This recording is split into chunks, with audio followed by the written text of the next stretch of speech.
na élément déglul foog nga takk casque auditeurs yi nañ ko dégg mais yow di nga ko dégg foog nga takk casque déglul li nga xam ni moo xewoon le 24 boobu noonu Amady mën nga ñu dugalal élément bi. Le régime du président Macky Sall a menti au peuple, a menti aux partenaires, a tripatouillé les chiffres pour donner une image économique, financière et budgétaire qui n'avait rien à voir avec la réalité.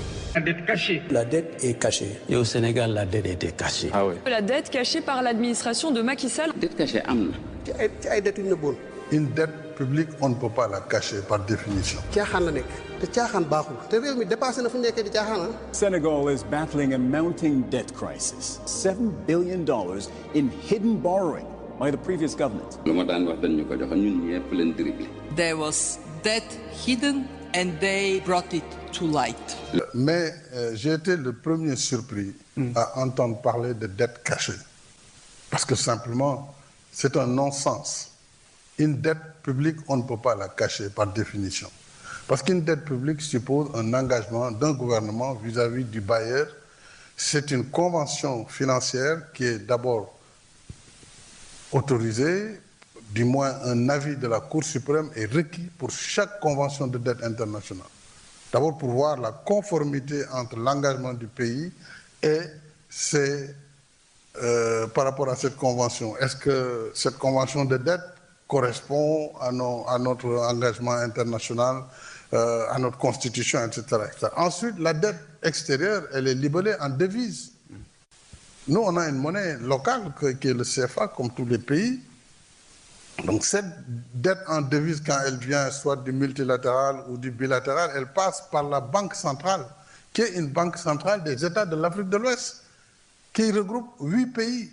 C'est cette banque qui reçoit l'argent de l'étranger, qui l'a converti et émet de l'argent local en CFA qui donne au gouvernement du Sénégal. Donc comment on peut cacher tout cela sans que la surveillance multilatérale du Fonds monétaire qui est permanente, sans que moi-même, président de la République, je ne sois jamais été informé, jamais auparavant, avant ces accusations, sans que la Cour des comptes du Sénégal ne soit au courant, sans que l'Assemblée nationale du Sénégal ne soit au courant, sans que les services même de l'État, du ministère des Finances ne soient au courant. Comment cela est-il possible?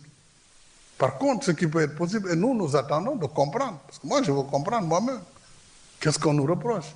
Est-ce qu'on me reproche, moi, Macky Sall, président du Sénégal, qui a multiplié par N l'accélération de l'électrification du Sénégal, qui a multiplié le développement des infrastructures, qui a donné au Sénégal des infrastructures qu'il n'a jamais eues, jamais connues, dans un pas de temps restreint.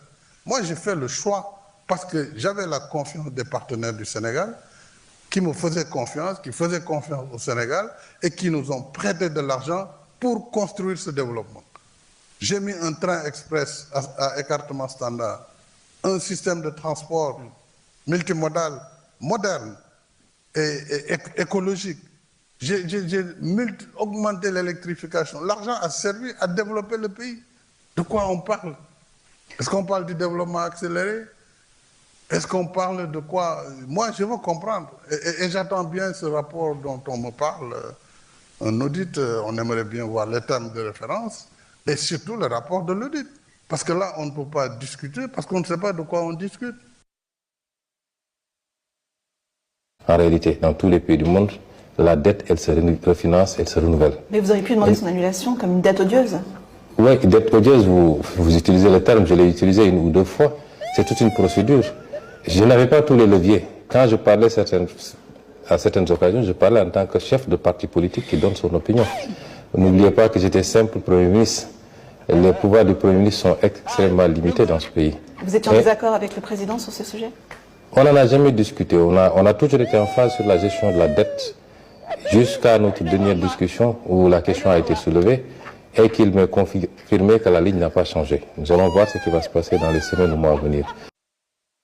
Alaaji Bu Fall ñoo ko déggandoo Macky Sall waxoon na ni moom dette cachée mënta am c'est pas possible ni nga xam ni noonu la ñuy lebee saa yu ñuy leb ki nga xam ni moom moo di justice daf ci am wàll pour xool conformité bi justice day ñëw taxaw valider li nga xam ne moom moo di leb bi valider ko banque centrale daal di jot devise bi soog a dugg ci réew mi mais les gens se sont entêtés à dire que Macky Sall dafa sàcc suñu xaalis.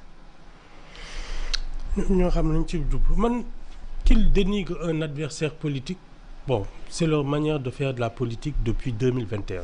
loolu moom lu ne ils ont passé leur temps à accuser le régime APR et Macky Sall de tous les maux. 94 000 milliards. 94 milliards. Voilà, 1000 milliards. Il y a eu tout le temps des trucs.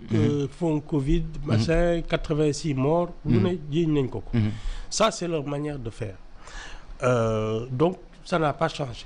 Et c'est d'autant plus malheureux parce que quand tu es au pouvoir wax naa la ko.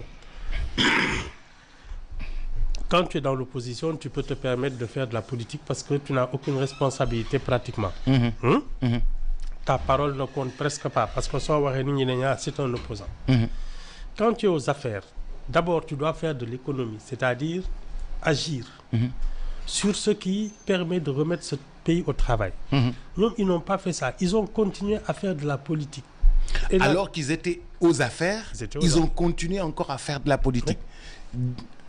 Parce que boobu il y avait des élections législatives qui arrivaient et qu'ils n'avaient pas d'argument autre que de continuer à dénigrer le régime précédent. Moi, ça, je trouve que c'est pas une manière de faire de la politique. Donc, ça n'a pas de sens.